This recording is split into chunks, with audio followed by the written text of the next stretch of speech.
and welcome to episode 2 of the Record of East Blue podcast. I'm Josh. I'm Reid. And I'm Astrid. And in this episode, we are talking about volumes 2 and 3 of the One Piece manga. In the first one, we covered Romance Dawn. That first volume covered a lot of plot and arcs, actually, which was kind of wild. This one is a little bit more concentrated. We're going to be talking about Orange Town, which is the Buggy arc, and the intro to the Syrup Village arc. So just to set the scene here, we've kind of gotten to Orange Town. Luffy and Zoro are looking for supplies and a navigator. That's their next kind of task. They're extremely incompetent at this point, I think, is like what marks them. And they're kind of idiots, which is something that I want to talk about more in this episode, because I think that's like one of the funniest things about these initial chapters. And then they come across Nami, who's trying to steal a map from Buggy's crew. And then Luffy gets captured and locked in a cage, and Nami has turned him in. So far, we have Pirate Hunter, Pirate Robber, which is Nami, and then the captain, Luffy. Nami is kind of like a rogue agent within the crew right now. We don't really know what to expect from her. But let's start by talking about, I guess, like Nami and the crew so far. She's characterized as someone who, hates pirates, has a lot of like prejudice, maybe is affected by past events in her life. But what's your initial impressions of Nami as a character, as she's kind of getting more exposure here? I like Nami. I like her vibe. First off, I like when she says the things I hate most in this world are pirates. I only like money and oranges. And I think it's good to have a creed that you live by. You only like money and oranges. No, I think she's a good like wrinkle to honorable guy and complete dipshit team to have the kind of sneaky lady. Like, what do you think, Astrid? Yeah, I mean, she's obviously like spunky is the word. Like her expressions and like she has the kind of the Luffy energy where they're very headstrong and determined, and they're very sure of themselves. Nami's plan to like infiltrate Buggy's crew and steal the treasure, where she says, I had a dispute with my employer. And she turns Luffy in, I think is really good. And again, like in the part with the captain, the axe hand guy, you have like these different allegiances colliding. So you have Luffy in the cage, you have Buggy, you have Nami who's trying to kind of play both sides. And it just makes for these like really fun character moments. I do think she's a necessary addition at this point. Yeah, I think one thing that I want to talk about in this episode is the kind of gap between common people and normalcy in life, and then these like devil fruit users and like ultra strong beings. I feel like Nami is our first kind of characterized view of this more like normal person within the world that we see, I guess, besides what we've seen in the Kuina chapters, where we kind of saw a hint of that with the dojo, but all these people were like relatively strong. Nami seems like kind of like a normal person who has to get by on her grit and determination, her knowledge, her street smarts. Yeah. Like she requires this extra something to get by in this world, and to be kind of on the level of Zoro and Luffy, who are just kind of blessed by the plot with, ultra human strength and this power that Luffy got by just randomly eating a fruit in one of the first chapters. Yeah. She reminds me a little bit, and this is probably just because she's a thief, and at this point she's kind of in the midst of everything, but she reminds me a little bit of Fujiko from Lupin the Third. Although there's no romance element, she's just like a very competent, almost con artist archetype. Yeah, she's like a kind of character that, I mean, they all kind of are, right? That you've seen before, but that doesn't preclude her being like interesting as time goes on, Yeah, I think it's the context of like her being placed side by side with Luffy and Zoro at this point. Yeah. And I think there's a certain humor to it as well that I think is worked really well in the Orange Town arc. Like, this was one thing about these earlier like pre-spoiler time skip arcs in One Piece is that they're funny. Like, it's there is funny shit happening in them. And I like a lot of the bits that they do in like physical humor is just, it's cheap and silly, that kind of thing usually doesn't work on me. But when I see it here, I just like, I find it hilarious. Like there are a few bits that they go back to that I'm just like, this, I laughed the first time and I laughed this time too. Like, it's just ridiculous. But I think like just seeing Nami play side by side with these folks, it's like we see ourselves as the audience in Nami. You're like, these people are ridiculous. Like, why would you say such a thing? Like, this is absurd. She's capable of noting the absurdity of the situations that are unfolding in front of her. And she has a stake in it as well. Like, you know, she has this preconceived notion about pirates. The whole like no pirate would sacrifice himself to a friend to save a friend when Zoro is like lifting Luffy in the cage. That's an insane moment partially because like Nami like has this notion that's being broken about pirates, and we like as the audience are seeing clearly we are not the same type shit where we're like both Luffy and Zoro clearly are not your typical pirates, and it's being drawn there so well, and with like this humor added to it in the framing of like, here's how a normal person within this world sees it. Yeah. Her reactions to them, to anyone using the devil fruits, or like Zoro cutting Buggy into like 5 pieces. She's just like shocked because she thinks that these things are like stories. She says, I thought the stories about the devil fruit were just myths. So she's like in the midst of this, and it's also like these people have superpowers, and she's kind of just coming to grips with it. And yeah, her impressions of them changing as the fight goes on. Like when Zoro lifts up the cage and his guts are like spilling out, which is really hard. Yeah. He has to hold them in. Yeah.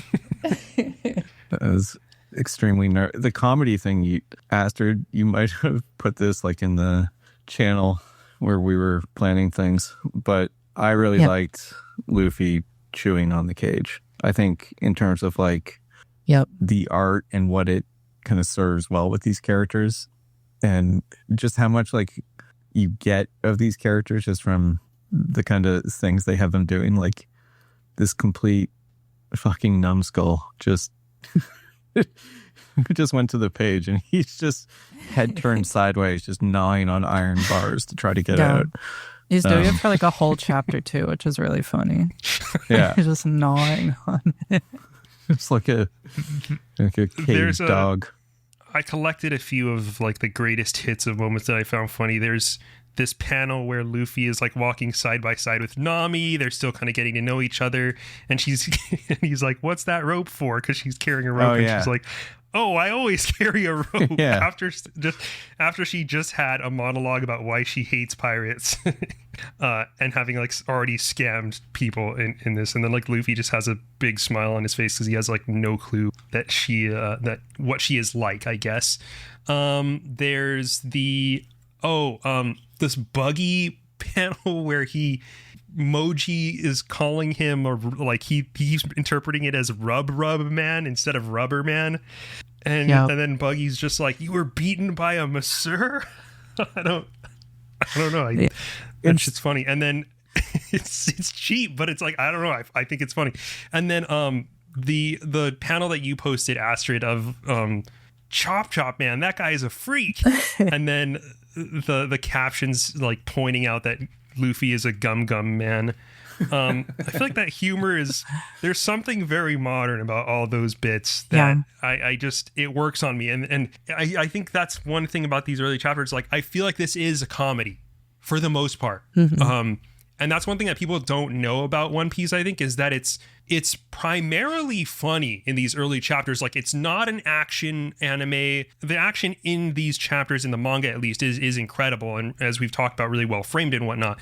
But to me, at least, maybe this is just an anime viewer thing, a lot of what sticks out to me about these earlier scenes is that it's this friction between the characters' archetypes and the kind of humor of the situations that I think Oda does a really good job of pointing out with humor. And to me, it's the most charming element and what kind of kept me hooked. And it's one of the reasons why I think like I can get through 1,000 chapters of One Piece, is because it operates a lot more like a sitcom than it does like a shonen. Oh, yeah. Yeah, that's good. He's so good at drawing like funny expressions. And even stuff like that guy's arm is like a Mickey Mouse hand with a knife in it. that like is hopping around trying to stab people. He's just really good at like sort of using every part of the setup, every part of the bit to its fullest extent. Yeah, like the one thing as well is in terms of the pace, you would kind of expect from, reading some like shonen stuff as a kid and then like going through Berserk a few years ago, you would kind of expect these fights to kind of last 3 times as long as they do here. And there is more of a willingness to just move forward. Like to this like buggy stuff does not have to be, like 4 volumes of fighting Buggy, just some big drawn out thing where things keep happening, like, new forms and so forth and so on. Like it does move pretty quickly for there's sort of what like, I was expecting. Different phases of this whole fight that they're engaged in with Buggy. There's sort of like ups and downs and stuff. Yeah. What did you both think about Buggy, the man, the myth? He works a lot better in the manga, I think. In the anime, he's really goofy and stupid, and he is in the manga too, to be fair. But there's this panel that I kind of looked at in the manga that like kind of stopped me in my tracks, which is when Buggy tells Nami to kill Luffy with the cannon to like prove her loyalty, and he says like, do it. And there's these like really harsh shadows on his face, and he looks scary like in the manga. Like I don't think he ever really feels that way in the anime, and he certainly does not in the live action.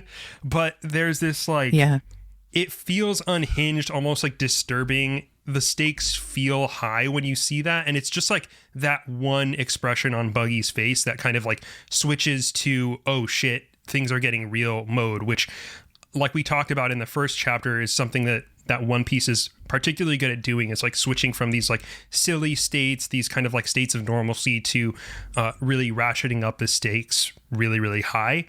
And I that's what I've really picked up about Buggy when reading these chapters in the manga specifically. Yeah, that is I clocked that the first time too. It's like such a scary looking panel, and it's after he's used his cannon to like, I don't know how to describe it. The way that it like punches through all those houses is so cool. It's like they're all being sort of like deformed in the direction of the shot, and it does seem like he's like the first serious threat in the book, especially once you realize that he can survive being dismembered and stuff. Yeah, I don't like clowns, but I think he's True. okay. He does have that thing where it's like, don't mention that he has a clown nose. He blows that guy up for pointing it out. I do like a good when there's like goons, and the goons kind of like toadies, actually. Yeah. There's some great ones. Yeah. There's some great toady work in One Piece so far. With like the don't mention my nose thing. It's just like a good thing to add in there. It works well. And then Buggy has an underboss, a first mate, who takes over the fight. Should probably talk about him. The lion man? Yeah. Little lion man. Little lion man, yeah. We need the Mumford & Sons shanty. Yeah. Yeah. So is it he's exactly a clown and he has like a circus act with him? Is that sort of the implication? Okay. I think so. Yeah, I think that's the framing. This guy's name is Moji, and the lion's name is Richie. This is the part where the mayor, Boodle, finds Zoro and Nami, and he's explaining what happened to Orange Town, and then they meet Chouchou. Yeah. Chocho, the little dog, which is also... Yeah, Chouchou, who's also played up really, really well for humor, because it's this little dog design that's like super cute, but when they meet him, he doesn't move at all. And so Luffy starts fucking with him, and then he bites Luffy, and it's just it's so stupid, but I find it hilarious still. I swear I have an evolved sense of humor, but I still find it this is really funny. He's like a big rectangle for a head. The panel where he bites Luffy's face, very funny. The panel where Luffy's strangling him is very funny. The panel where both Luffy and Zoro are like KO'd on the ground just because they encountered this tiny dog. Yeah. He eats the key to the cage. Yeah. Like, give that back, and he just gulps it down. It's just like, it's solid cartoony, right? Like, it's just really strong. Yeah. Like, the way this dog, how much expression there is in this big rectangle-headed dog that kind of just makes the same expression most of the time. Yeah. Okay, so there's also the stuff happening with the Choo-Choo's backstory, as it were. Yeah, it's crazy. Who wants to? Does anyone want to kind of cover what happened with that? Sure. This is chapter 12, which is called Dog. And this really hit me. This is where I was like fully on board with the comic, I think. First of all, Boodle has a crazy design. Yeah. He has like, I don't even know how to describe his hair. It's like Jerry curls mixed with like like a powdered wig look. Yeah, somewhere between those. And it's sort of like a poodle's head on him too. Poodle. Right? Yeah. Shit, you're Poodle, right. Poodle head. Okay. And he's wearing like samurai armor kind of on the top. Yeah, he's got like really bulbous armor. He's got a plaid shirt underneath. Okay, but Chouchou he's like stock still in front of this pet food store. And we learned that Chouchou's owner like died.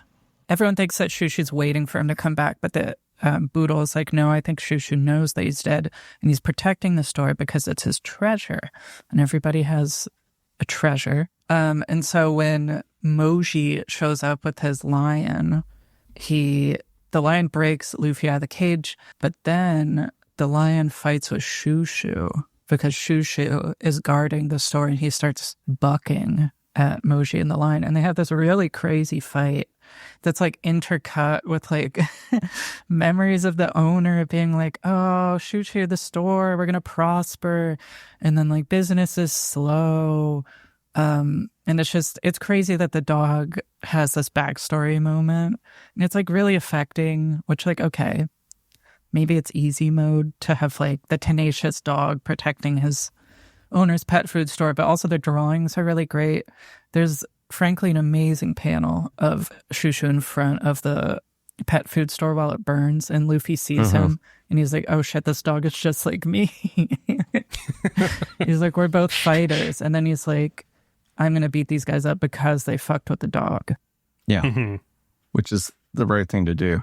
I know what you mean about like, it is very sort cathartic. of easy mode to like dogs and cats, and dogs are really good to use because it's so, they're so loyal.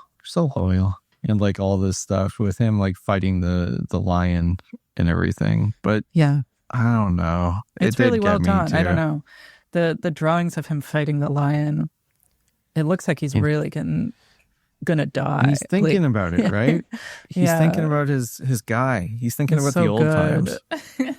It's just like when you think about what's going through your dog's mind when it's like barking at something when you're like taking it for a walk, and you're like, oh my god, this little creature is just so pure, such a pure loving animal. Yeah, I read this and I was also reading a book as well where a dog died horribly in the last chapter, and it was like described for like 15 pages. And then I read this right after, and I was like, just not feeling great about life. Well, I think what sets this apart from, or what Oda has available to him, I guess, as a cartoonist, is the level of characterization that he can work into depicting Chouchou. Like, not just the fact that he, we're seeing his memories, I guess debatably, but I think that is what's going on basically. But also just drawing him, like the panels of him after Moji gets like clobbered straight into the ground. There's these two panels of him looking at the smoldering ruins with his tongue out, and there's just like a real sadness and like dignity to him. And it comes through so clearly. And then that's when they zoom, those panels are just like focused on Chouchou, and then they zoom out, and then they show like Nami and Boodle looking at him like, yes, damn. Yeah. I think also I want to talk about Luffy again. in the context of this whole scenario, because Astrid, you noted that Luffy is kind of like, I see myself in this dog, like he's just like me. Yeah. But he doesn't like say that out loud, right? Like, no, it's just implied Yeah. that this is what's happening. And that's the thing about Luffy, is that like we're left to kind of interpret why he cares and like why he what this switch is that turns on inside him. By default, Luffy just kind of like likes people. He has this like curiosity at first, except when he kind of notices their plight, sees what they fight for and what they care about, that's when he's like on board to like really fight for you and like be your guy. I think when he sees that and he experiences that, like that switch turns on, this is kind of one of the first times we see it happen with Luffy. We didn't even really see it happen with Zoro, because Zoro, he was going through it to an extent, but I feel like Luffy kind of knows that Zoro can handle himself. But in this situation, like we kind of see Luffy as this like person who intervenes when necessary. And all of that, I think, is surrounding this concept of treasure. Mm-hmm. At least in this volume, we've heard Luffy call his hat his treasure, and he gets holes punctured in it, which I totally forgot was a thing that happened in this arc. Yeah. And we see Nami, her treasure is these berries that she needs to get to, quote, buy a certain village, which, by the way, is not said in the anime. And then for Chouchou, it is this store that he is meant to protect. And let's talk about, what are your guys' concepts of treasure here? Because to me, at least, my read is that treasure is almost like, it's this like dignity. It's not like a quantifiable thing per se. There's some concept of what our treasure is. Like, I don't know, I'm sure Luffy cares about this hat, but I think it represents something more. I think the store to Chouchou probably represents something more. And to me, like the core of it is like this human dignity that like everyone has, and that like Luffy kind of sees in people, but when they're forced to fight for it, he's willing to step in. Yeah, I mean, it's like the kind of thing that elevates aspects of this, where, again, I always think of this stuff of being like, this is primarily intended for kids, right? And like, what are kids going to get out of this? And it's like, you want something really badly, but it's more like dignified is a good word, to want something that matters more than just like an accumulation of stuff. So it's like seeing the pirates, and it's like, well, their goal is not entirely just to be rich for the sake of being rich, which is like villainous, like we'll talk about it later, but the flashback and wanting riches is like is not good in this world, in this viewpoint. And it's like, but wanting to do something because it matters is like your treasure, right? Like your thing that you're going for, or that you care about above, like enough to like give your life for it. It's like a little bit, I feel like, malleable, because for the dog, it's like the pet food store represents his owner, and like this is how he like pays tribute to his owner and his memory. And for Luffy, it's like the treasure is his hat, which is like a keepsake of Shanks, and it's a thing that's like close to your heart, kind of, and it keeps you going. It's like your inner strength. It's my friends are my power. I do like that it is more vague than that, right? Like there is no like, there's nothing as explicitly stated as my friends are my power in One Piece, period. No. But I think like it is portrayed as being something that's like more complex than that, because like we see it later from the villagers too. I do not remember that from the anime. Like I feel like there's more exposition around like what's happening with the villagers, because they all come back to town before they kind of see Luffy off as kind of like a villain. But they want to protect their village too. They're also willing to die for it. It's just it's what they've built up. I don't know. I guess it is malleable. It's different every time. But Luffy kind of sees that in people, and he wants to protect people's treasure, man. Whatever it is, he doesn't care. But like, if you got something you care about that you want to protect, that you're willing to die for, and you have this like kind of righteous sense about, his superpower is to like sense that in people and like be there for them. Yep. At the end of this chapter too, I just want to point out that when Luffy sits down with Chouchou, Nami sees them together, and she's like, oh, he fought the lion for this dog. And it's kind of like she looks a little bit like shocked, the dog like almost gives Luffy like a "you all right" kind of like bark, like a thanks a lot, and she's kind of like, huh, and it's like obviously a moment where her idea of Luffy is changing, but it's, you know, it's underplayed enough that it feels like you're seeing these characters evolve in small ways, which I think is rewarding to read. I agree. I guess one thing I just wanted to point out from the art before we moved on is I like when Luffy he suplexes this lion. You can't argue with that drawing. Yeah, just slams him down. But then you get the Luffy mode that we haven't seen before, where he's like an actual badass. He's not just like Elastic Man. He punches he like reels him in, the little lion man, and then just decks him in the face. And it's just his arm is like all muscly and veins are popping out. And the lion guy is just like blood's exploding from his nose and mouth. Like, that's such a great, great panel. And then there's also there's his face, that's why I came to clobber you face, where we see the kind of like bullseye pupils. Yeah. Which is Oda uses those to great effect. And I feel that is like a hallmark of One Piece. And boy, it really works for me. I love those. And then also like the Nami fear pupils, where like they're hollow, basically. Whereas they're usually like these like big beady black eyes. It's like the I know what you're talking about. Sort of like in Naruto or Jujutsu Kaisen, when people are suddenly like made out of paper with like X's for it's like a very like caricatured thing that kind of signals something every time it's used. It's just shorthand, visual shorthand type thing. That's good. Yeah. Also regarding Nami and Luffy doesn't know what Nami's treasure is at this point in the story. There's no reason for him to like her. She's already betrayed him outright in a very obvious way, but he kind of, as I guess we as the audience do as well, we sense there's kind of something more underneath, like what is this chick all about? What's going on with her? But Luffy trusts her. He wants her to be on his crew. He likes her, even if he doesn't he doesn't also like treat her outright that way. He kind of treats her as like a friend that he's known for like 10 years or something like that. He has that chemistry with her where it's like he kind of like busts her balls and stuff. So I just think it's a cool little dynamic here still, because he doesn't know what she's all about, but it's still like, I think you're cool. You're probably cool. Yeah.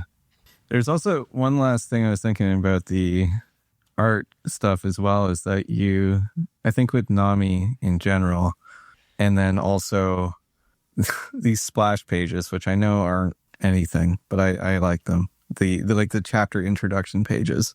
There's one where with it's chapter 14, and Luffy's like a vampire guy standing on a thing, and you see.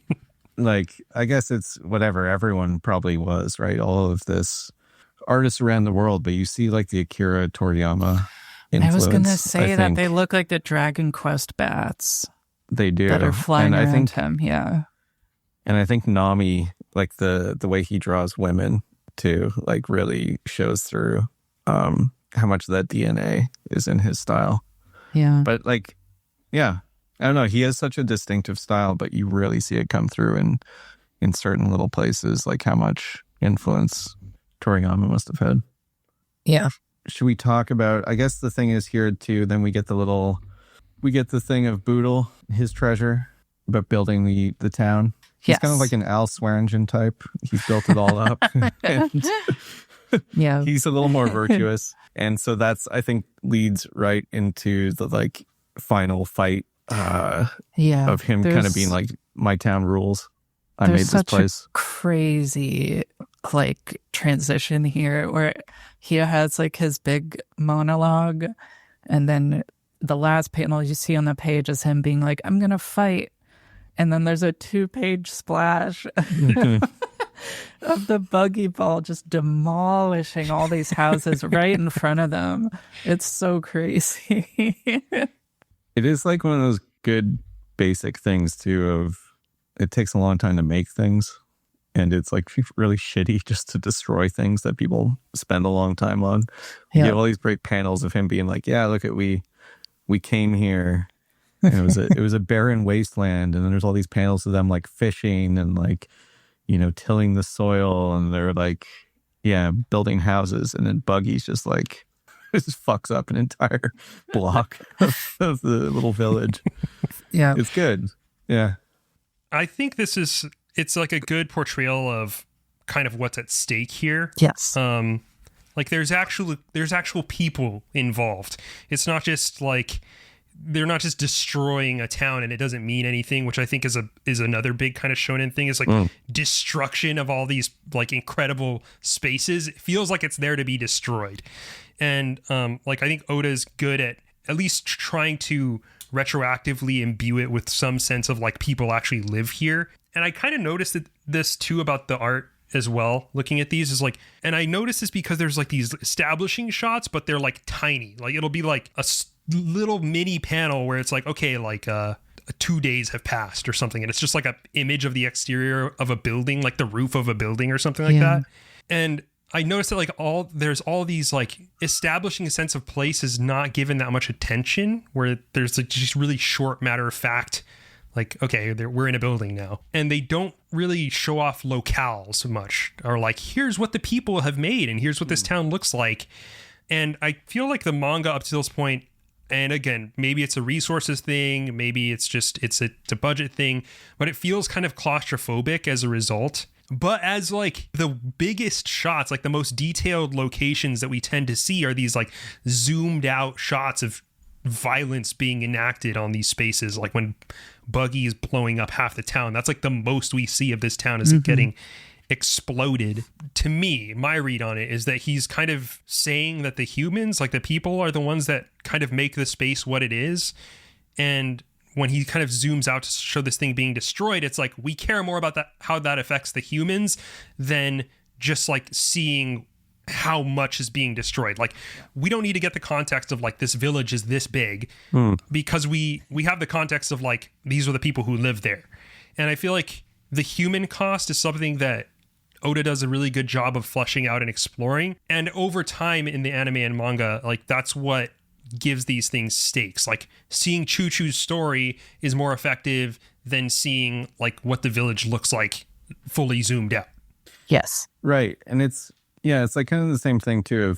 If it was just, they rock up to this place and for some reason they're stuck here, it's like the Nami thing. She captures Luffy and then it's just Luffy fights another guy who's eating devil fruit, and it's just goes on and on and on. It's just inherently less interesting than having all the context of this guy stinks because he's destroying all this stuff that these people like. I was just thinking like going through these ones and I was like, do I like One Piece yet? And I'm like, I think so, because I think it's all these little touches add up, right? To like all the things that we were talking about in the last episode and talk about here. It's just everything kind of gives it just a bit more dimension than it needs to almost. And that's probably part of the reason it's been so successful, right, for so long. It's just all of these little touches that you would think just like the art's really good. He has these characters that are interesting and he could just kind of like, take them like action figures and smack them together a bunch. And that would probably be like completely satisfactory to make this like a long running series. But like everything that surrounds it just gives it a bit more and makes it a bit sort of like stickier in your head. And I think is the kind of thing that like I'm interested to see where it goes. I'm interested why people carry the straw hat pirate thing at protests. It's like how did it get to that point? And you can see like little bits of, oh yeah, there's a reason that, especially if you like grew up on this, that it would stick in your head as something bigger than just like kind of a disposable story. That makes sense. Yeah. We will see that. That's the nice thing about the East Blue Saga is that we get a bit of all that. Like it'll be clearer by the time we finish this stuff. Nice. Oh God, that actually brought up so much shit that I wanted to talk about. Like first, one thing that I would love to talk about that we haven't really touched on is like the art style thing in general. Like that is one of the main blockers for people is like, I fucking hate Oda's art. Like I don't like the way that these like skinny weird character proportions look is like a very common critique of how people come into this. And that's honestly one thing that was kind of putting me off about like checking it out to begin with too. Was like I was like, I don't know about these character designs, man. Like Buggy the Clown. Like if you just see this guy out of context, it's like, what the fuck is that? It's just a clown, man. And it is. It's just like you got to see the context for it to like work in any way, shape, or form. Not that a clown is not still inherently silly and stupid, but like it's just the context that makes it that actually elevates it a bit. Like you're saying, Reid, where it's like if you're just looking at these panels out of context, it just doesn't really work. But when you do see them, it's like, okay, this is hitting. Yeah, I know that there are variously like extreme forms of the art style, either in the anime or the manga eventually. But to me, this is like, it just looks like shonen art. Like I feel like if you read like a Frank Miller comic, they look more stylized than most of this, aside from when Luffy is like being rubbery. But I mean, there's just, all the characters have such good like silhouettes and their outfits and stuff. Like it's also, I don't know, there's a vision to it that I prefer to just like, you know, Demon Slayer or whatever sort of like flavor of the month shonen thing is like hot right now. Kagura Bachi or whatever it is. Like, I don't know, there's something to this that, I mean, it's not a surprise to me that this is as iconic as it is, really. Yeah. Like I wonder too if, you know, like the seeing like Toriyama stuff when you're younger too, it's so striking because you're like, this is so weird looking. Like obviously you can kind of tell the lineage it comes from, but the characters are styled a very specific way. Yeah, he has a monkey tail. Yeah. But I think like in terms of, I don't know, like the One Piece style, I think it's so flexible. It's so like, I don't know. Like so far, I find it super impressive. Like I didn't know much of like what to expect of him, but like I don't know, he's got it. Like I think the characters just look great too. Like, well, I don't know. Maybe we can get to Usopp later, but and his design. But like the first three we're getting to, like they look awesome together. Like yeah, you have Zoro putting on his little headband, and the three of them. Yeah, there's the panel at the end of chapter 14 that's like pure like aura farming where Luffy is cracking his knuckles and Zoro's like looking cool with the swords, and then Nami's in the background like slapping her forehead. It's like he clearly has a vision of them as like a team that is like as they come together, it's like they're sort of like they make sense, and there's sort of like a dynamic that's already settled in. Especially toward the end of chapter 14, there's a few moments where Nami is commenting on the action. Like when Zoro's inside the building that gets buggy balled, she's like, wait, how's he still alive? And then at the end, she's like, how are you like healed? Your guts were coming out. So we still get those moments of her like commenting on the impossibility of their strength and their powers, which I think is good. Yeah. Reid, as you kind of commented on the flexibility, but one of my like big theses about like One Piece in the style is that like Oda's specific style lends really well to creating a world of where you're interpreting like the differences between people, and it kind of makes you more receptive and like less judgmental of new characters as they come in, because you've already seen the dumbest shit possible, right? Like we've already seen a fucking clown. So when they introduce like, you know, a guy that looks like Eminem later, or like, you know, any sort of weird, funky character design, you're already a lot more open to that because you've already seen some weird shit. And I feel like that's like his ability to portray people in a kind of like, we're not initially imprinting on them in some like positive or negative light is like, I think that's one of the benefits of the way that he draws and creates this art. And I think it's like one of the best parts of this style for One Piece to me. So I think as we move forward, if you make observations on whether that holds true for both of y'all, that's how I feel about how it's actually leveraged in the story. Yeah, I mean, it's pretty good right away when you have like Evil Clown and Boodle, you know, the Lion Man. The one thing with the Lion Man too is they make a note to say that he has like a lion head, kind of. He has like little cub ears and like a little beard thing. And they're like, no, that's his actual hair. This is like how he grew it. Which is, which is just a side note. It's just like he's so into lions that that he got that worked out somehow. But it's like, yeah, once you see all this stuff, you're like, yeah, okay. Like, show me what you got. Like, I'll take it as it comes. Speaking of that, there's this. This is also a good time to talk about this too, because like getting into the buggy fight and the Kabaji fight with Zoro and Kabaji, world building is like something that up until this point, at least, Oda has not really cared much about, right? Like he tends to, in One Piece, kind of do these big spurts of world building that kind of give us more context. But up until now, there's not really anything like this. Okay, so we're in a world where you have these devil fruit users, but is this guy is Moji with his like furry exterior? Is he a devil fruit user? Is he just like a human animal hybrid? Like, what is going on here? I actually don't know the answer to that question. Like, that's just he's just a dude who's got fur, and I don't know. I don't know what the fuck his case is. I don't think there is a lore explanation for why he's like a furry dude. Yeah, which I think is great. It's like Zoro, the same thing too. His guts are bursting out, and then he has a nap, and then he's like ready to go, right? Like, I really appreciate that about this so far. It's just the additive approach to, it's like something new appears and you just have to sort of like roll with it. It feels like you're sort of, you're seeing the sort of imagination like expand and encompass new things without having to like sort of coddle you as a reader or ease you into it. I think about Chainsaw Man at its best is really good in that way too.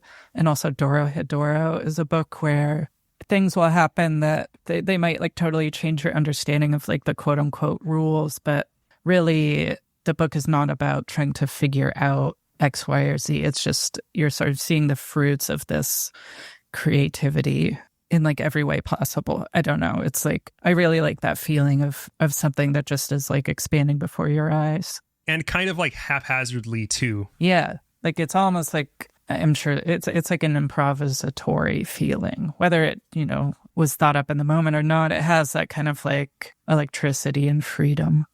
Remember in Dragon Ball when they would just have like dinosaurs walking around? You know, it was just like, yeah, there's just dinosaurs here too. Like you don't need to. It's okay. We can accommodate this in this world that this is taking place in. I think that's like kind of the same sense you get here is. It's flexible. Like it does still seem like Zoro can probably get, you know, if you slice him up hard enough, consistently enough, and the characters feel a certain way about it, then maybe he can die. But you know, it's he can also sleep off, like, you know, super hernia. So yeah, should we talk about Bucky and the sword swallower man? And yes, I mean the fight with Kabaji and Zoro, I didn't really know much about it like at a higher level. I don't know if y'all have other takeaways, but like to me it's like there's more Zoro tempting fate stuff where he's like, if I lose to the likes of you and my wounds are only this light, I may as well give up my dream right now. Yeah. He has this very like, if I'm gonna die here, then this is where it's meant to be, which is like such a weird outlook for a fighter to have. Yeah. Where he like, it's usually like, I've worked hard enough that I can beat you, or like I'm stronger than you type thing. This is just like, well, it's if it's not meant to be, it's not meant to be. It's kind of like Zoro's thesis here, which is, well, he's like, if I suck that bad, then fuck it. Like I'm gonna cut myself open and still beat you, and if not, then I'm trash. Like that's it. I've done a lot of reading into the Kuina stuff where I'm like, she fell down the stairs, like that was her time, I guess. Yep. Maybe an extension of that, I'm thinking, like, because he does a lot of this shit where he's just like, he's decreasing his odds, but he's fucking with death, basically. He is the true soul of the samurai. He has embraced death. Him and Forrest Whitaker are ready to. And Tom Cruise. Yeah, Tom Cruise. The part where he tears open his own wound is actually real fucking gross. Yeah. Like, that's crazy. disgusting. It doesn't seem like something that should be in this necessarily. Like, it's just like my scabs are slowing me down or something, or like this the scar tissue. the guy is targeting his side, so it's like, okay, then he's just going to do it to himself, and it like sort of evens the playing field. Yeah, he's reckless. Yeah, he believes in his strength. Freak. Yeah. Yeah, so I don't know. I'm not a big fan of the circus motif. I'm not Sure. Since ICP did it best, I think there's been no reason to return to the crazy circus.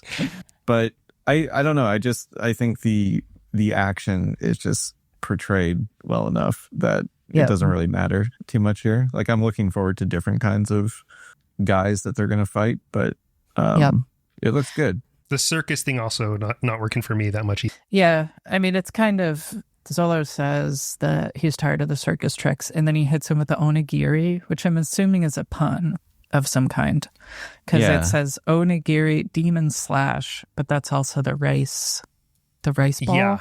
So there's some kind of punning happening there. It's like the rice ball that you unwrap and eat. A little triangle of rice is an onigiri. But yeah. I don't know I have to look into the specifics of that, because that one is the names of the moves are it gets wild, and onigiri is one that Zoro uses a lot. Okay. Also, there's like oni, which is like demon, right? Right. So I think it's punning on, I don't know Japanese, so there's something happening here. Yeah. We can look this up too. The other moment that I want to talk about, or should really quickly touch on, is when Boodle's like, I'm going to go protect this town. Yes. And then Luffy just decks him. He fucking throws him into a wall. He like sort of just like, boom, face first. And there's of course, very funny panel of Boodle falling to the ground. And you have like Luffy in shadow. His face is in shadow. So it's almost like there's a moment of like, I don't know if it's a joke that like, you know, he's like evil in that moment. Like, are we supposed to think that? Or is it just kind of like a visual thing because everyone's like, oh my God. So there's like a moment of suspense, but then he's like, well, he was in the way. Of course, Zolo recognizes what Luffy's doing, and then Nami screams at him that he's too reckless. But you had to put Boodle down because he was off the handle. He was off the chain. He was going to die. Yeah, it was for his own sake. Yeah. It was for his own good. Yeah, like even as the audience, we're like, okay, that was the right thing to do. But Nami's her reaction still totally tracks, because like that's what I would probably say there too. Even though it was like the right thing, it makes total sense. And even the villagers, when they cut to the villagers, they're like, that guy is like he's gonna get himself killed if he leaves. Yeah. Luffy's like he's like the guy that they want to get when they like have like Google interviews where they're like, what's your like sideways thinking to solving this problem? You know, he's like, to save this guy, I have to grind his face into a wall. He's like Shingy. He's like that guy. He's an eccentric thinker. Yeah. But he gets results. The Gum Gum balloon where Luffy inflates himself to take a hit from the cannon. Very funny looking. Yeah. Yeah, that's a good one too. I just think about if you were Oda, like these fights and thinking of the things you can have him do. It's so good. Yeah.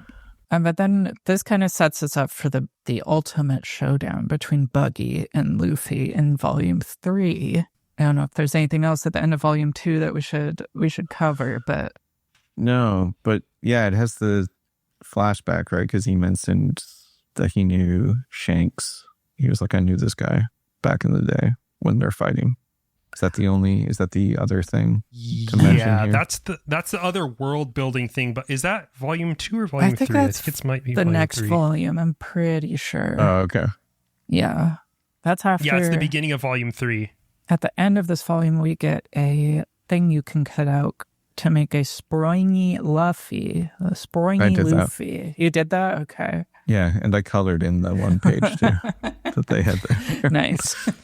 There's also these little notes too about Vikings, and apparently Oda says that's how he got interested in pirates, was a cartoon about Vikings. That's that cartoon. That's one of the big inspirations on this. That kind of makes a lot of sense, actually. Yeah. And it seems like this weird kind of half-received version of what Vikings were that then turns into like something else, maybe. Yeah. Yeah, it's interesting. I kind of wonder like how that comes up other than, I don't know, it's sea adventure, right? Mm-hmm. Sailing he clearly never saw the AMC series. The Vikings. Vikings. Ragnar Lothbrok. He didn't realize that a good-looking man would smoke opium and have multiple wives, and his brother would become found Normandy. Yeah. So they have some, I think it's probably worth getting to the like flashback stuff, because Luffy and Buggy, they're fighting. Buggy's sort of, popping his head off and stuff. I do like those visuals. That's good stuff. And then he's like, Shanks, he stabs the hat and he's talking about him. And Luffy's like, how did you know him? And then it's like, we got to go back in time. We got to go back to when the two of them were young up-and-comers who had different philosophies even back then. Buggy is all about finding treasure as we know. He's like your typical pirate where he just wants to kill people and take their money, or just find it on the open sea. And Shanks, on the other hand, he does this for love of the game, man. He's like, he wants to explore. He wants to meet new people. He cares about the world. He's not just out there to like exploit. And they're both valid pirates. They're both totally, the same. Oda is not making any, value judgments about these two necessarily, but we're shown that there's multiple ways that pirates approach the pirating game. Yeah. Yeah, Shanks is kind of an ethical hooper. And Buggy is fouling people out constantly. Is the He's playing ref ball, the drawings of young Shanks is fine, young Buggy. Young Buggy. He's like, you could really see that the nose he had to kind of lean into the whole clown aesthetic after. Yeah. Because he's trying for a different look here where he has, he's like got a little toque on, a little beanie on. And and it's not really coming together. He looks like a teenage ne'er-do-well here. He does, He is kind of the only guy I can think of is Kazuichi Soda from Danganronpa 2, but he has a kind of like a young deviant look to him. He probably has like pink hair or something in the anime, I don't know, but... So they board a ship. We do get a little bit of like traditional pirate action here. Where they board a ship and Shanks and how is it? Why can I not remember? Buggy. Jesus Christ. Buggy. They're like, my brain's going. Their crew, like they're getting in there and slicing dudes up and everything. Buggy finds a treasure map, and they also found a devil fruit, and everyone's like, you can't have that. You can't eat that because then you can't swim, and a pirate needs to be able to swim. And this is great. Buggy turns into a little dog. He's trying to do a little fake out where he says he ate it, and he swaps it out, but then he's hiding it from Shanks, and he eats it by accident. Yeah, that's his tragic origin story. And he falls in the water, and then Shanks rescues him, even though he's devious. Wait, he wanted to sell it.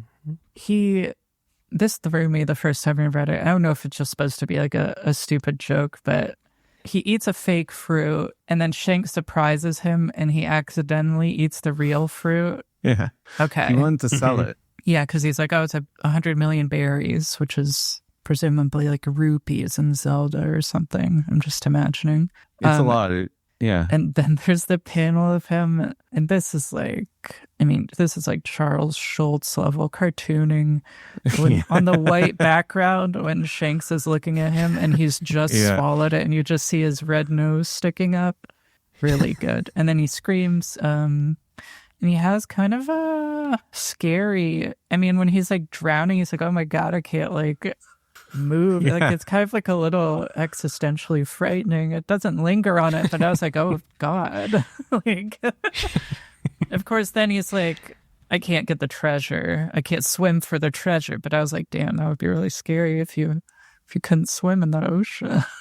Yeah, the deep ocean, all that black, just drifting downwards. So his ultimate diabolical plan is to forego the ocean, the treasure in the ocean, and instead take all the treasure above the ocean. Yeah. And then we get, I like the thing here, he's like, yeah, so I ate up all this money and now I can't swim and now I can't get the treasure on the seabed. Everything is ruined. And you get a nice little panel where Luffy's just been listening. He says, oh, so Shanks saved your life. Yeah. And he goes, no, I'm not talking about that. That doesn't matter. Yeah, he was like, no, it was his fault. His life plans were postponed for 10 years. So he's only 10 years behind, which, my life hasn't worked out exactly the way I wanted to. I'd take 10-year postponement. It was okay. We all go on detours. Yeah.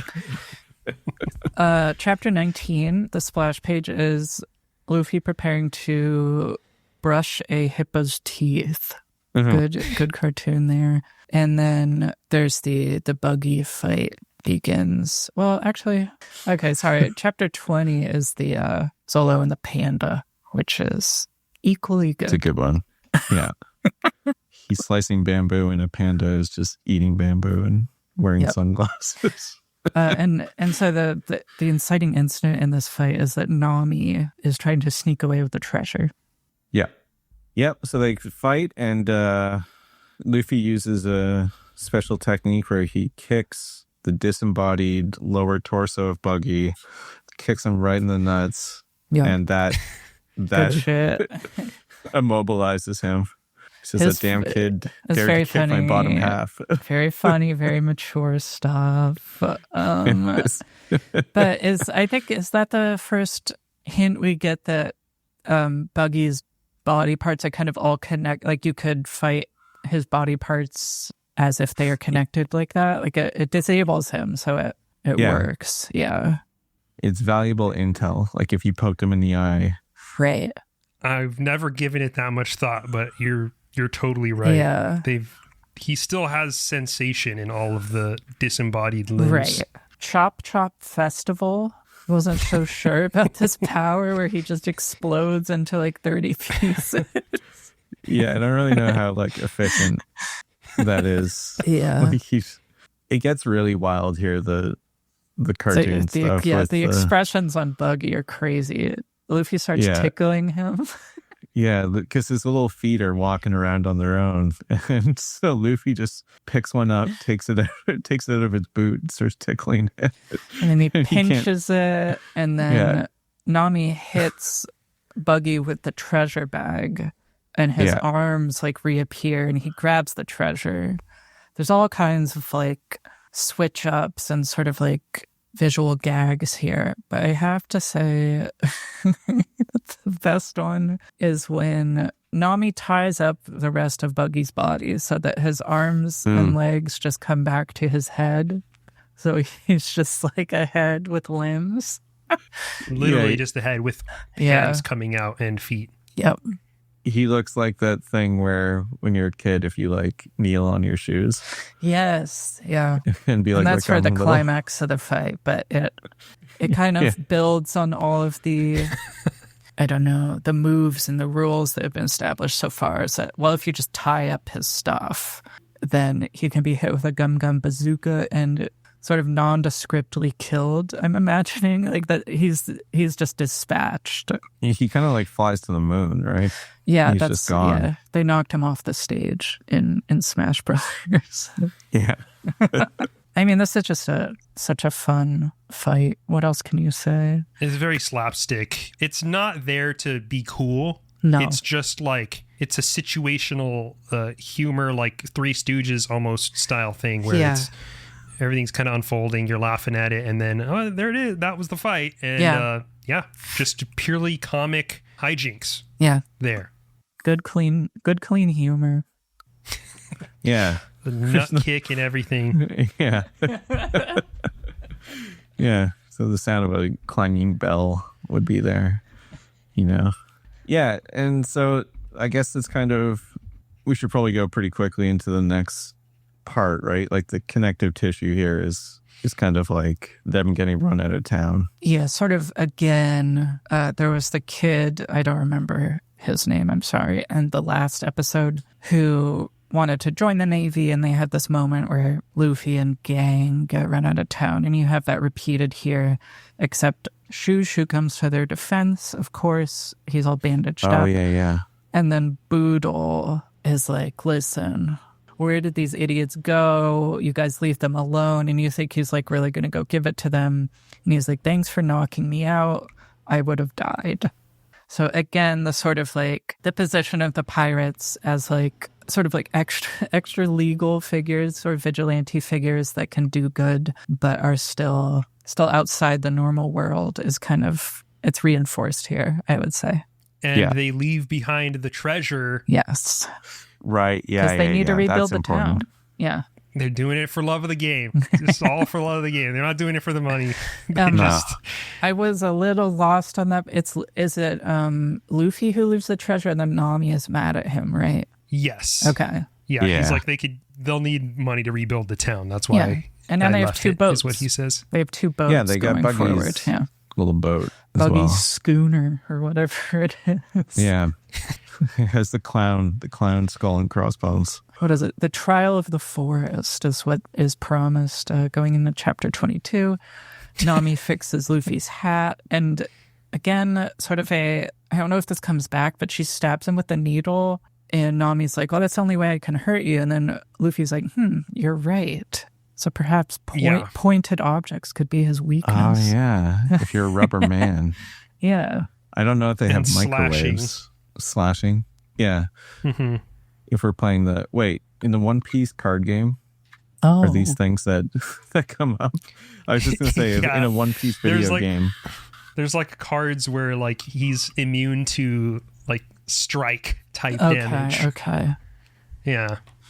So that's how they do it in the card game. What were our thoughts on Gaimon, keeper of the island, that they end up discovering uninhabited island, that they go looking for food, looking for people while Zoro recovers from his wounds?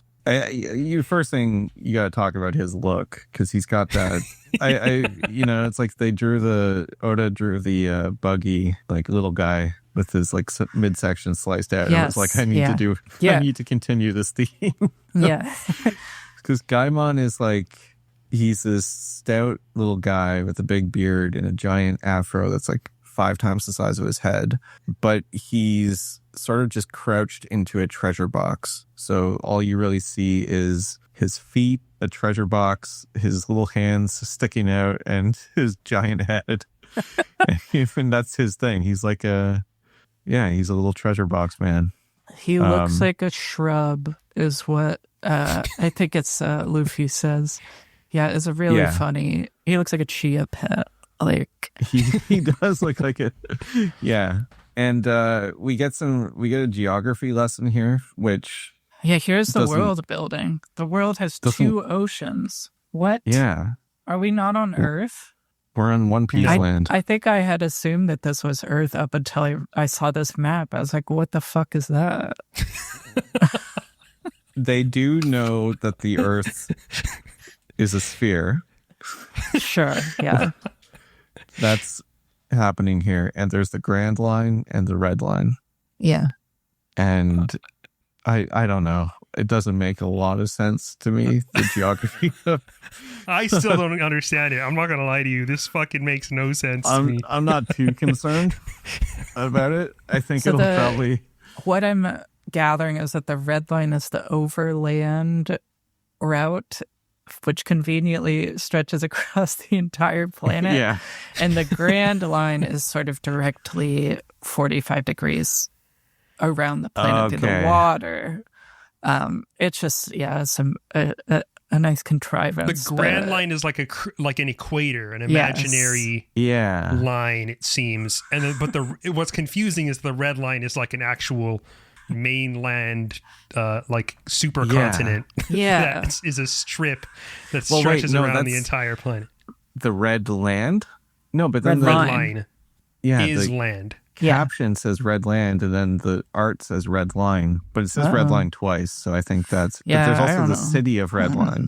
It's very No, confusing. that's yeah, no, there's a town that's like We'll see though. later. That's like the very end of the first arc. Or I mean the first saga, I should say. The Grand Line is scary. A place of horror is what Gaimon says. The Grand Line is. Yeah.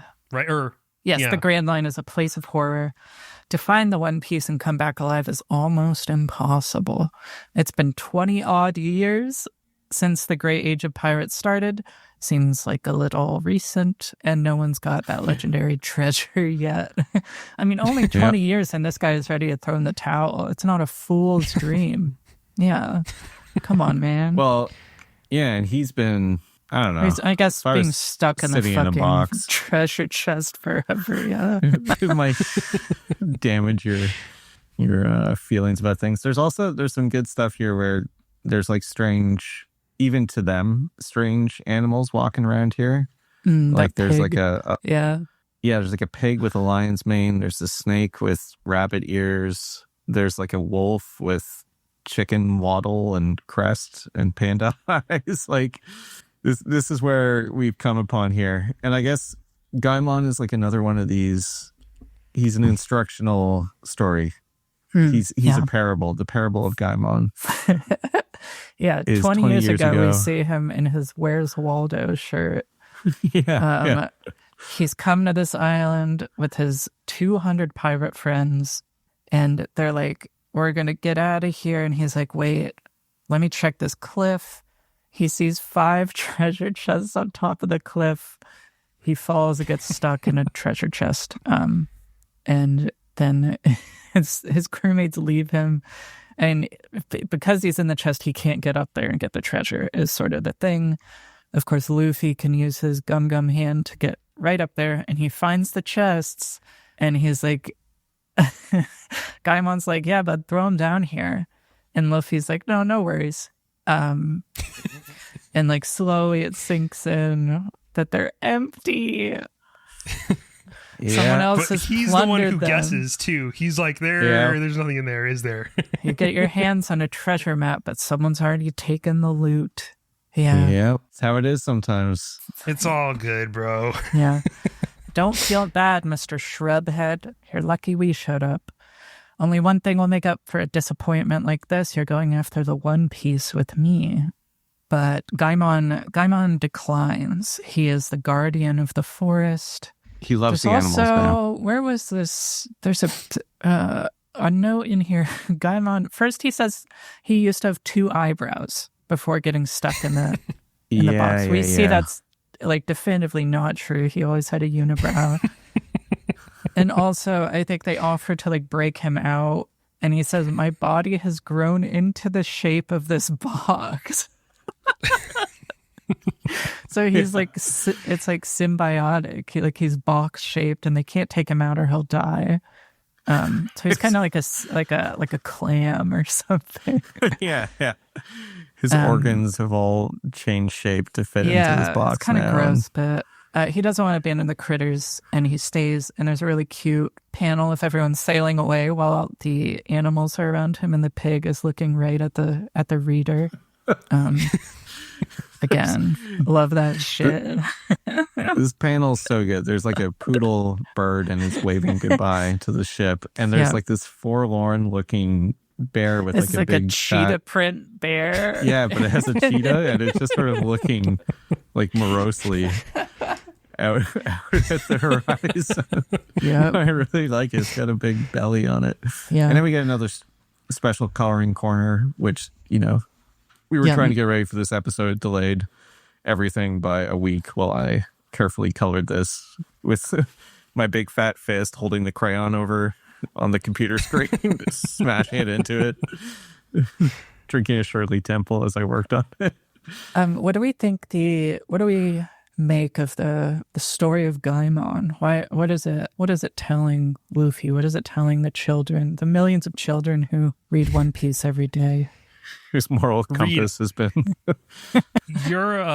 your parable thing was like, I totally marked it down as being like a parable for sure. It's like Oda throughout One Piece does these kind of moments where he's just like, just so we're clear, like this is, here's some, bits of exposition about the world that we're in. Here's what I'm trying to say to an extent. Like there's a little bit of that. Like, here's how you should be perceiving this story.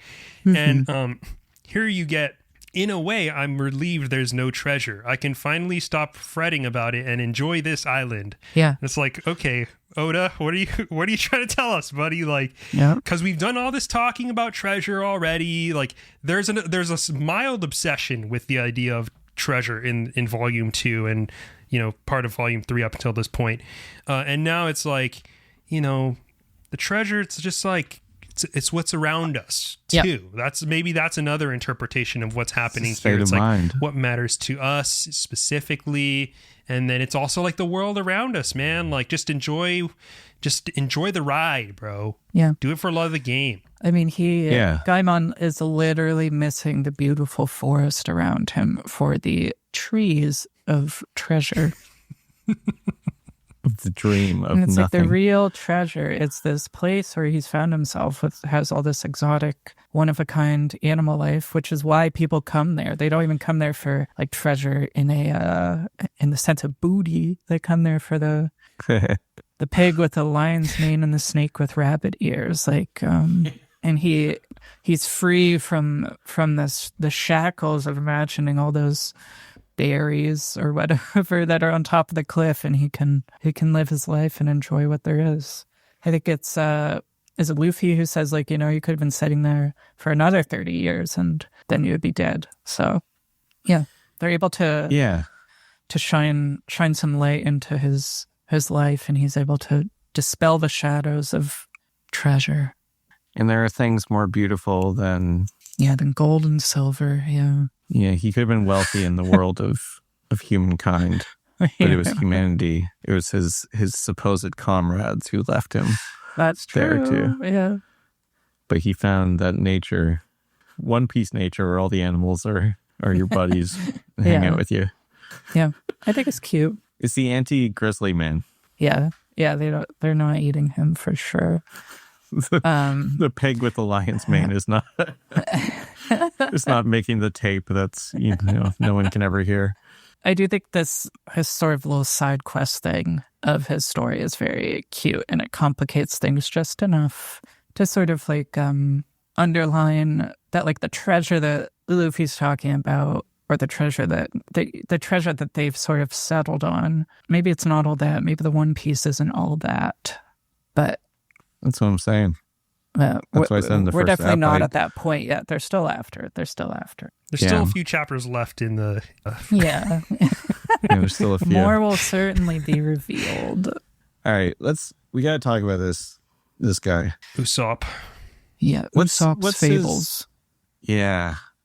What's the deal with his design? He's got a look to him. I don't understand it. Which part? His like little. He looks like sort of like one of those Italian puppets. Like he's got this like pointy nose and he's got this enormous mouth. Yeah. Yeah, he's like a new kind of guy for One Piece. Like here's a true individual, Yeah. So I'm just gonna tear the Band-Aid off this one. Is he supposed to be black?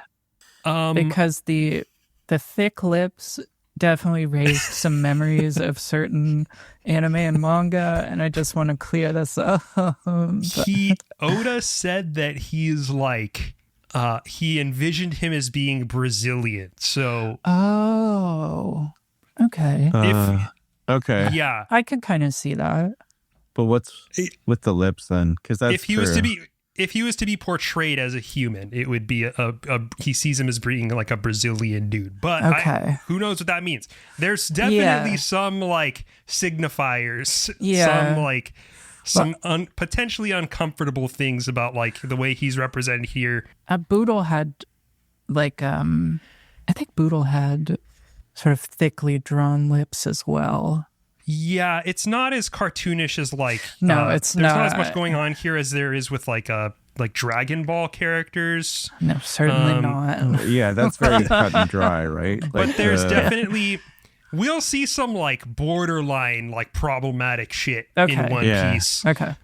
Where it's like, I don't know. And then there's like some explicitly problematic stuff, but in a way that's like, what is Oda doing here? Like there's like gay characters and like trans characters later. And then it's like, is Oda like is he one of those guys, or is he an asshole? Is he racist? Is he just like have oblivious? phobias? Or and then you're like, or is he coming at this from some like 5D chess angle? Sure. I don't really know. I'm and looking Usopp up, is in the anime, it looks like I would say Brazilian skin tone. And honestly, seeing him drawn, I mean, this looks like he might be adult in these drawings from later in the show, but he, I can see it. it was like when I first saw him, you get the kind of like, oh, is this some kind of, like racist caricature thing? But then like his face right away, it made me think of like a little Italian doll, like a little marionette or something. Marionette-esque to him. Oda also like immediately is drawing him with like the big cartoon head, like running away from the little kids, or he sort of defers when they're all sort of doing this cry wolf thing on this island where they're saying, oh, the pirates are coming. And of course, this turns around on them at the end of the chapter. But Usopp has all these kids that he's playing with, and he's like, I don't know, he's just fucking with them. He's fucking with the townspeople. And then, of course, the Buggy the Clown sale appears. And Usopp is like, oh, I'm not actually dealing with that. And the kids are like, wait, why don't you step up here? But how old is he supposed to be? Village youth is what it says. Yeah, I don't know. I think they're like 16 or some shit. I feel like the most distinctive visual feature is obviously his nose. Yes. Usopp, Uso in Japanese meaning like lie. To lie. Pinocchio. Yeah. There's something Italian here, yeah. He's a boy who cried wolf type thing. Very, he plays up his stories. He's got all these like tall tales.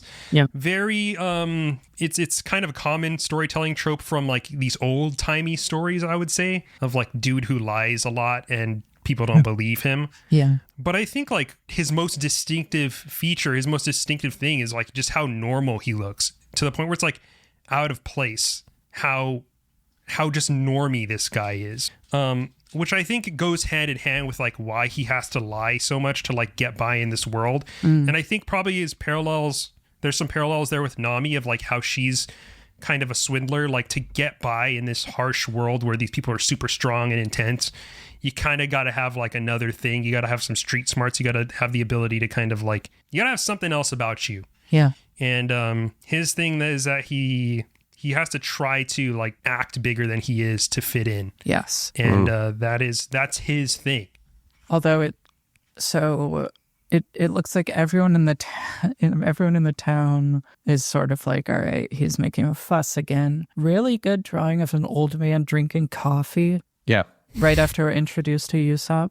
And then when he meets the crew, he's revealed to be very bad at lying. When he's like, I have 80 million people behind me. And Nami's like, liar. And he's like, oh, she saw through me. And then he's like, oh, I admitted that I lied. And then they're laughing at him. And it's like, he's not cut out for the big leagues.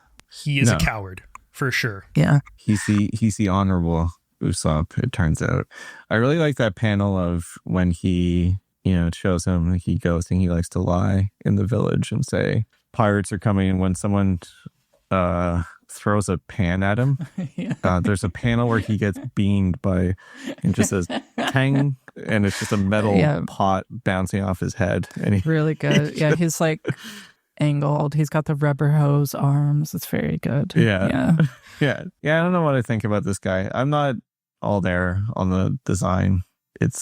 But I don't know. He's just wearing overalls, so he doesn't have a shirt on, which I find a little objectionable.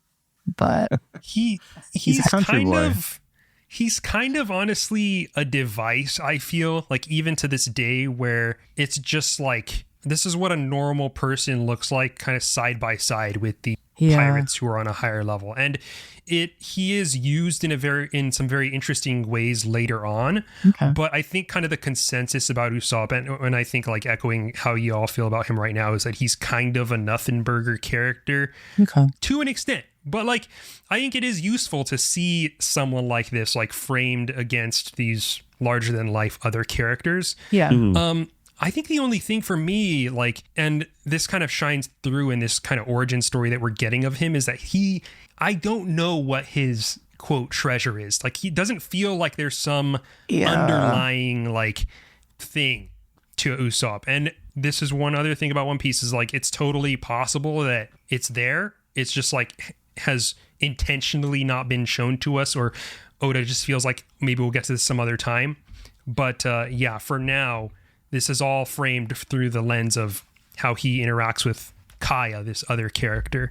Yeah, I was going to say that this sort of like, the most we get of his like, his drive, like you're saying, is that this girl Kaya is the bedridden mistress of the mansion, and Usopp goes and tells her stories through her window, which of course Luffy sees this and he's like, hey, this is a nice guy. Sort of like when Nami sees Luffy having like protected Chouchou from the lion. And then, but that quickly turns into the crew is going to go ask Kaya, because she's rich, for another ship, or a bigger ship, I think. And then we meet the butler. The nefarious butler. The nefarious, Clawhador. Clawhador. Or is that your real name? And this staff guy's at this mansion, which includes a guy with a ram's head hair. You see this guy? Go to page 148 and you'll see, I think you just see him like once maybe. Look at this fella. He looks a lot like, Moji, actually. Yeah. It's the same barber who does that hell? to him. He gives them animal hair. This guy, Calidor, is very anti-pirate. He's classist. He calls everybody trash, treasure-crazed idiot father. That's Usopp's father. And then he's like, why don't you just lie that your father isn't a pirate? Because you're such a liar. Why don't you just say he's a merchant, or he's not your real dad? And then Usopp is like, I'm proud that my father is a pirate. He's a brave warrior of the sea, and I'll never lie about that I'm the son of a pirate. Which I think that's kind of a cool character moment. He it's not a headbutt. He punches the butler. In one of the real violence kind of panels where there's blood flying there's off two this guy. Normal people, being violent toward each other. You're trash like your pirate father. So there's something going on with Usopp's father, and wouldn't you know it? We're going to learn what that is, I'm pretty sure. Very soon. That's he was buddies with Shanks, right? That's the whole... Yes. Yeah, he's part of his crew. And he actually That's met the whole thing. Luffy back in the day when Luffy was small. His Just name a is boy. Usopp. When they were in the bar. Yeah. Yes. Yeah, he's Usopp. We learned that Clawhador has been a butler after he was working on a ship, and a small mistake got him fired. So then now he's become a butler, which seems virtuous, I guess. He's like one of those, he has class confusion, right? Like he resents the wealthy family that took him in, but he's planning to take all the money. Yeah. Oh my God, I completely forgot. Great timing too with the biopic blowing up the silver screen right now, but we get a hypnotist here who's Michael Jackson with sort of like an Egyptian pharaoh beard and heart glasses. The butler is sort of a Tom Ripley conniving striver. And then all of a sudden, Django the hypnotist is walking into town backwards, and the kids are like, it's horrible. There's a backwards man. And he's doing the he pose. I don't know about this guy. This is the first L for me in terms of character design. I just think this guy's stupid. And I feel like he's just sort of like a a secondary mook who's going to get dispatched, but that remains to be seen. I hope that it's the case. I don't like him. Yeah, and I don't want him around these kids who he hypnotizes. Yeah, there's an unfortunate. There's a lot like sort of weighing on these scenes with him hypnotizing children. Yeah, it's loaded imagery. Yeah, especially because Oda famously was very close with the Rurouni Kenshin mangaka, who turned out to be not such a good guy. That is Nobuhiro Watsuki, I think was his name. But yeah, what can you do? I don't really want to get into that, but he sucks. I don't want to get into that either because it's really dark, and I guess you can look that up on your own time if you don't know what that is. What do we want to say about this? So, yeah, there's an evil plan afoot to take the money of the sickly woman, and yeah, Luffy and Usopp realize they're like, oh, we have this common thing here. Mm-hmm. Shanks knew your dad. Usopp was one of my favorite pirates in that crew, apparently. His dad's way cooler looking than he is. Than his son. He has a headband that says Usopp. Yeah, which I couldn't pull that off of wearing my own name on the headband. Yeah. He was popular. He was cool. He loved his son. Well, he's like, cool. he won't stop talking about his son, but he's like, damn, that pirate flag kept calling to me. So I had to go on the high seas. And then, to no one's surprise, it is revealed that the butler is evil. Mm-hmm. He's talking to Django the hypnotist about, quote, Operation Murder Miss Kaya. Yeah, and Luffy and Usopp overhear this, right? But no one's going to believe Usopp. He's the boy who cried wolf. Yep. Sucks that it lined up like that.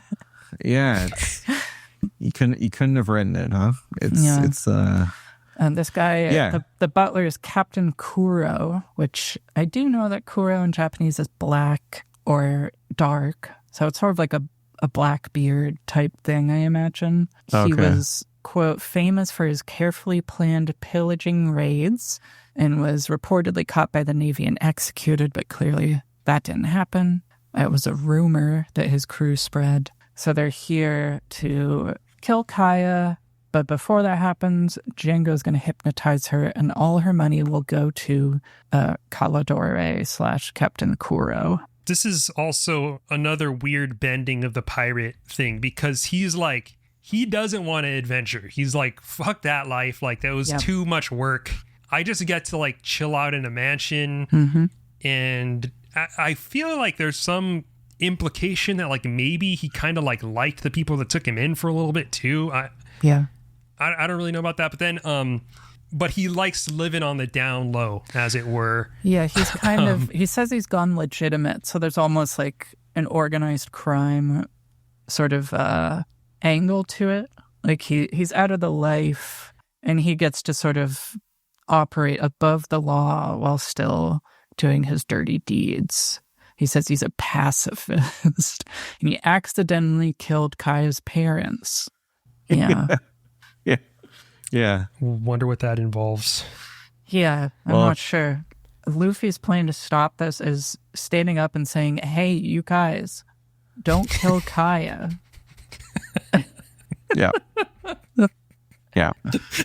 This is so dumb because like it's this, they're plotting to kill her, at this cliffside, and they're just quietly eavesdropping.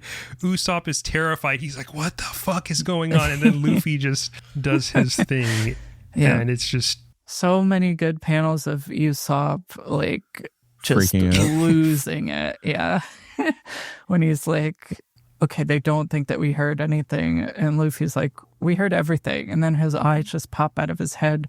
And then Luffy gets hypnotized and he falls off the cliff. And right on his head. And everyone thinks he's dead. And then, of course, Usopp is not a credible source. So they're like, whatever, we don't have to kill him. But it ends on Luffy is out of the picture. What is going to happen? He landed on his neck, right? Theoretically, he's paralyzed. Yeah. Yeah. And this crew coming in, I forgot that they kind of have like raccoon or cat features. Yeah, the flag is a cat skull, I think, and they have like raccoon eyes. So they've definitely got a lot of look happening. But yeah, this is quite a cliffhanger. I really wanted more. Yeah. Well, that's why you're gonna have to read next chapter and listen to episode 3 of Record Me Smooth podcast. I don't think that I'm super invested in Kaya as a character. No. But the sort of like the plan, the nefarious plan is definitely setting up a big confrontation, so I'm excited.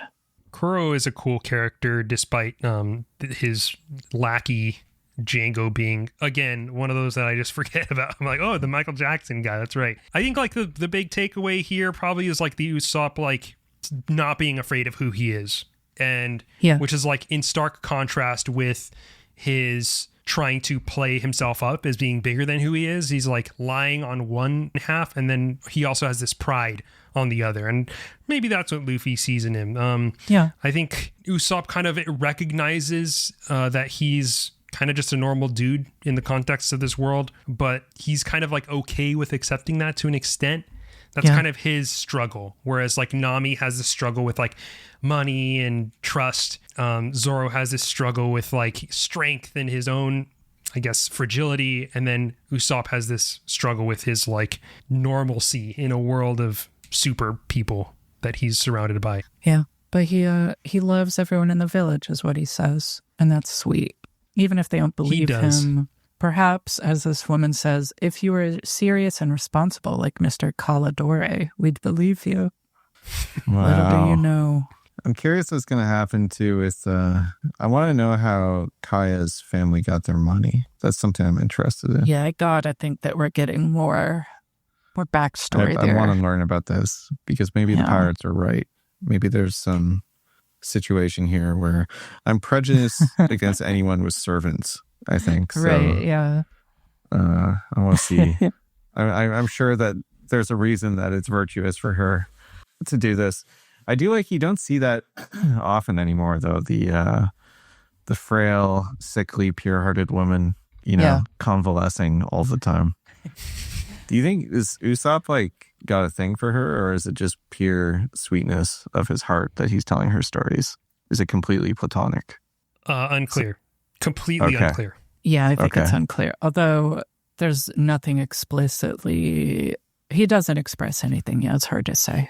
There isn't going to be a 3 chapters of hardcore pornography. One Piece so far very sexless. That's true. Yeah. Probably for the best. It does start getting sexed. I will say, but in interesting ways. There's actually. There's actually a little bit more nuance around the sexual stuff in this than one would imagine. It's handled, I guess we'll start seeing some of it soon, to an extent, and that's a little bit more clunky. But later on, it's like, I swear to God, like sometimes Oda will just do things where you're like, I thought you were not capable of this. And then it turns out he is. So I think that's the other thing. Like he'll surprise you with the things that he's able to say and do. So yeah, we'll see more of that. Even though like right now he's still messing with these like very these classic tropes. Like this feels very like pastoral, like these very like old story, old time fable sort of tropes that we're dealing with here. Yeah, so. Captain Black Hat coming to destroy the village is very Western, like we talked about before. This sort of like showdown that's being set up. But I have to wonder what the Gum powers could do to Luffy in bed. Let's get Kevin Smith on the podcast. A lot to consider. Here. Yeah, we don't see Luffy's sexuality. Okay, that's fine. That's not what we get. It's more like characters that are introduced later. That would be crazy. Luffy should be gnawing on iron bars and cages and things like that. Eating a giant like rack of ribs, stuff like that. I think that's the domain that... There are some... Oh, God, I want to talk about these fucking ridiculous moments with you. Like, his penis does make excuse me, an appearance, not an appearance, but it is discussed explicitly. That's really funny. For like a period of time. So it's like Shin-chan always has his penis and butt out. Yeah, it's a thing. It's comic relief at a point in the story. That's actually really funny. But nice. Yeah. Any thoughts that we want to wrap this up with before we discuss what the next episode is going to be and we wrap up for reals? No, I don't think so. I think this was exhaustive. Yeah. I do think that the buggy stuff, because it's sort of like completed in this volume, feels a lot more satisfying so far than obviously this setup to this Captain Kuro stuff. But I'm giving it space. I'm giving it time. The Chouchou thing was just such a high point for me so far. Yeah. Sorry, Reid. No. I was just gonna say you can draw the hell out of a dog too. Like that was just good stuff there. Yeah, this feels it's one of the lower tier arcs, I would say, out of the one or in One Piece. So, but it's not that long. We're gonna finish it next week. So as it stands, next week we're gonna go through the rest of Syrup Village volumes 4 and 5. I actually did not realize that like this much of Syrup Village would be covered in this volume, but oh well. Volumes 4 and 5 next week. We'll probably do I imagine volume 5 will be like a good amount of Baratier too, so we'll see like some of that Baratier as well, so it won't just be Syrup Village. It'll be like wrapping up Syrup Village, getting into Baratier arc. So that does it for episode 2 of the Record of East Blue podcast. I'm Josh Calixto. Thank you, Reid. Thank you, Astrid. Of course. Thank you. Want to have people want to plug stuff before we wrap up? We probably should, huh? Should probably just say bulletpointsmonthly.com. Yep. From Astrid and I, editors there, and patreon.com/bulletpoints. If you want to go there. Video game stuff. That's the long and the short of it. Josh. And you can find me Real Joshua on YouTube. Real_Joshua. But thanks for listening, and we will see you in the next one. Yeah. Bye-bye.